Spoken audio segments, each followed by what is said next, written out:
Kalaris, so glad you're back in Singapore. Welcome back from the NLCO program in Silicon Valley. Thank you. So tell us about the experience.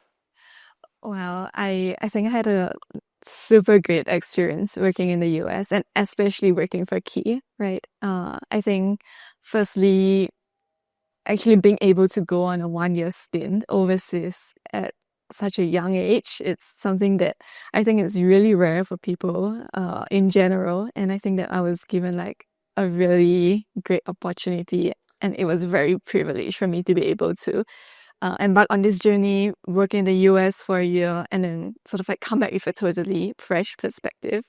Well, let's take a pause back before you talk about the US experience. We first met in December 2023, correct? Yes. What do you think of that sharing I did about the job, and how did that fit to the experience you actually went through?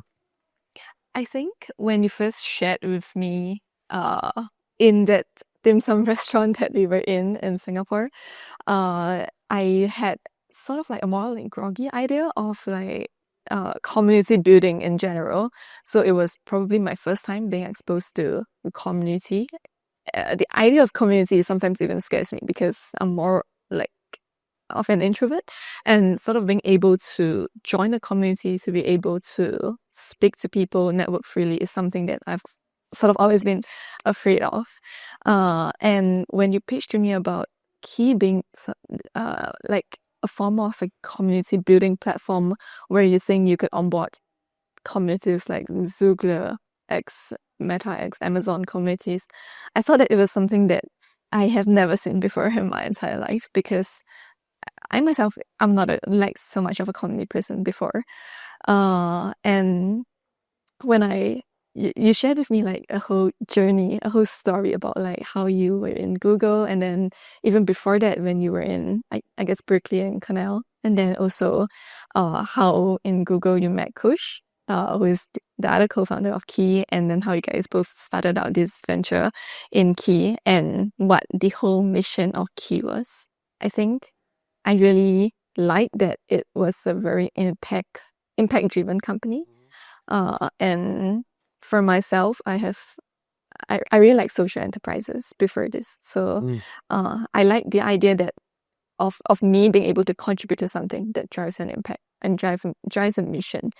And that mission can be anything, right? It can be like more self-serving, or it can be something that is more like generates value for everyone. And I think sort of having that mission in mind, which I guess was like very clear for me what Key wanted to do, was really important to me at that time. And after my year in Key, I think the mission has still stayed true. And the fact that I think Key wants to drive a very, I would say to me, it's more like a noble mission. It's something that I feel like very proud of as like an employee, and having worked for Key since, I guess, one of the more early stage of the startups. So, Okay. yeah. So for those who don't know what Key is, how would you describe Key? I would describe Key as a place where people can go and find support for themselves. I know Key primarily because of your experiences with the Zoogla community, and you've shared many of those experiences with me even prior to joining Key, as well as your whole mission of building Key as a community platform where people can value add to each other's lives. And yeah, I guess that's my impression of Key, and how I guess what is its impact and what is the mission that it is driving. We're here in February 2025. Imagine you would give Kalaris Ng some pieces of advice from what you know now that you didn't know in January 2024 when you first landed in San Francisco. What would you tell yourself? I would tell myself to be more open to new experiences. I think something that I perhaps regret more after completing this 1 year in Silicon Valley is having to take that time out to step out of my comfort zone. And for me, as I sort of mentioned earlier, that I'm a bit more of like an introverted person. So it takes a bit more time for me to step out of my comfort zone and experience something new. But I guess, like, in retrospect, thinking about those times where it was probably one of my only times in life where I get to experience this stint, I should have taken more initiative and taken a more proactive approach to a lot of things, be it like being more active in networking sessions, being more joining more conferences, attending more events, and meeting new people. I think I could have done a little bit better in all. But you did attend some conferences. What conferences did you attend when you were in Silicon Valley? I attended the Stripe one with you, the Stripe conference, and then I also went to TechCrunch this 2024. Which one you prefer, the Stripe one or TechCrunch? Was it equally the same? And I guess Stripe one was a bit more focused on fintech and payments, which is, of course, very Stripe related. Whereas for TechCrunch, it's a broader topic, and it also encompasses topics that I was more interested in. Things like the latest trends in AI, the latest trends in the whole tech industry. And those are things that I actually really enjoy. And it was also one of my motives when I joined the whole NOC Silicon Valley program. It was to give myself more exposure to tech industry in general. Yeah. it's great. And what do you miss most about living in San Francisco? I guess it's like just living in the US in general, because in Singapore it's really small. So you go to all four corners of Singapore and you bump into someone, you know. But whereas when you live in the US, it's so big.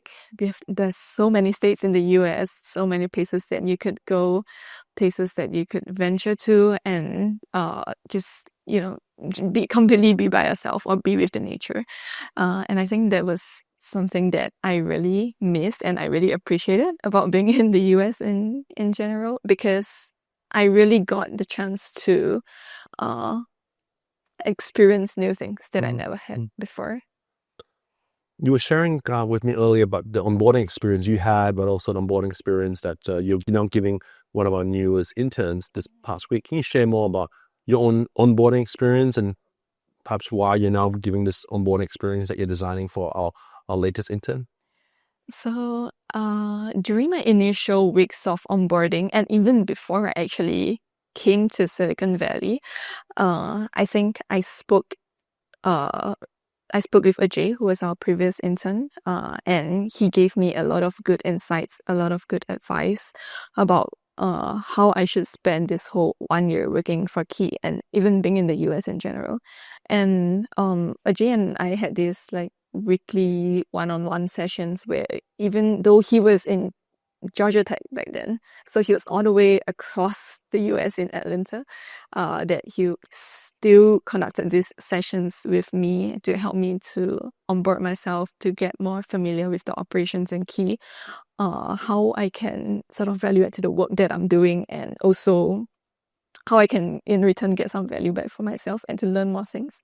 I think Ajay shared a lot about this, a lot of these things with me that helped me to get onboarded more smoothly. And I think this is also an experience that I want to bring to like the next intern or even like future interns which we are going to take in, because I think that sort of experience helped me to get on board Key a lot more seamlessly. So now you're mentoring our interns that are coming into Key. How are you mentoring them, and what's the attitude to helping these people get onboarded? I think the first thing that I always sort of like try to remind myself is to give value to these people. For example, for our newest intern, I really want to know what he wants to get out of this internship, even if he's just joining us for a short period of time. I think for myself, internships are like a period where we really get to learn, where we really get to step out of our comfort zone, and just try something new. And I feel that from how Ajay has onboarded me and try to value add to my experience in Key. Similarly, I want to give that same value to the next intern and help to value add to his experience working for Key as well. And I think given that we are a professional platform that's trying to help advance people's careers, Key really does try to also do that for its employees and interns. Can you share more what kind of value add you want to take on from the company and whether Key was able to do it? And perhaps how should someone think about getting their value to their own career by being a part of Key?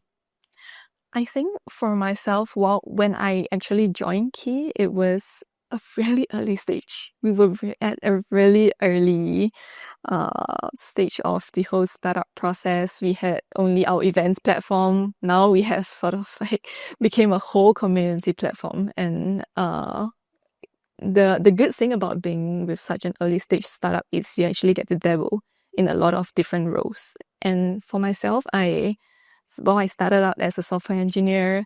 I went into like product engineering, product management, and those were things that I've always been interested in, but never got the opportunity to try. But I was glad that within Key, I had the opportunity to dabble in these aspects, not fully like into a product management role, but actually get to experience like little bits of what a product manager do, what a product engineer do, and I think those really value added to my experience in Key. Now I have sort of more pathways that I can explore, and I think that is great for someone as junior as myself. When someone's thinking about paths they could take for their careers, we've tried some internships, you met a lot of people in big tech companies. How should someone think about what paths to take? I'm sure RJ also shared where he had experience working at Cisco, at Netflix, so you probably have some insights from him, but also other people you met. How should someone think about whether they're more suitable to work in big tech or startups or smaller companies? I think personally, it really depends on what you want to achieve in your long-term plan for yourself. For me, I actually prefer to work in startups because I feel that I'm able to contribute more to the process of a startup. Whereas in a big tech company, you sort of contribute as well, but maybe you feel that you aren't able to contribute as much as you want to. That's why I've always tried to join more startups because I'm able to gain more out of my experience with startups. And I think I think it really depends on what sort of experience that you want to get from your internships or your learning experiences in this. And we really threw you in to perform with the team, and you've worked with the India-based colleagues very effectively from almost day one. Can you share how you worked with such a global team and what best practices you have? For me, I think it's a lot about knowing the people that you're working with. I try to forge more personal connections with a lot of the team, be it, when we're on calls, just like asking them about how the day is going. Do they feel stressed out from the work that they're getting? And how we can sort of better support their experience and help to improve some of the challenges that they are facing. And how did you learn this empathy? I think it's also sort of through previous experiences because I've done a lot of more sort of client-facing roles where I had to really empathize with users and empathize with people who were going through things. And as such, I think I sort of developed into like more of a people person where I'm able to, not really able to, but one of my priorities in a job is to ensure that my relationships with people are well built out, because I think that is not just in terms of like, not just professionally, but I think personally having this sort of meaningful bonds helps me to feel more fulfilled in the job that I do on a daily. Yeah. So going back to your time at Key, how would you describe the culture at Key? I would say it's working very hard. And that is given for all the startups because we are trying, I guess at this point, we are really trying to make our, I guess at this point, we are sort of like trying to drive more impact to people. And we are, as I mentioned previously, Key is a really like a mission-based startup. We are driving mission, we are driving purpose. And I think the whole team culture at Key is that we are all fighting towards driving this purpose and driving this mission. And that's something that has been inculcated to me since the first day that I joined Key, even prior to joining that, that the whole goal, the whole aim of Key, it's really to help people. And that's something that I'm really appreciative of. So we're hiring right now. They can email founders at key.ai, but what type of people shouldn't apply for a job or internship at Key? Should or Shouldn't. Shouldn't. I think if you are more, how would I say, if you are willing to challenge yourself, you should apply. But if you are more, you want to be in your comfort zone where you feel more at ease with trying out things that you are already experienced in, then don't apply. Because in Key, something that you and Krishan Vi and everyone else who has guided me has done for me is I was constantly pushed out of my boundaries to do things that I am not well versed in. That's how you learn. Exactly. Like this. Thank you, Kalaris, for sharing all your knowledge of everyone. And we continue to push boundaries. Even you're a software engineer, and here you are sharing your experience on camera.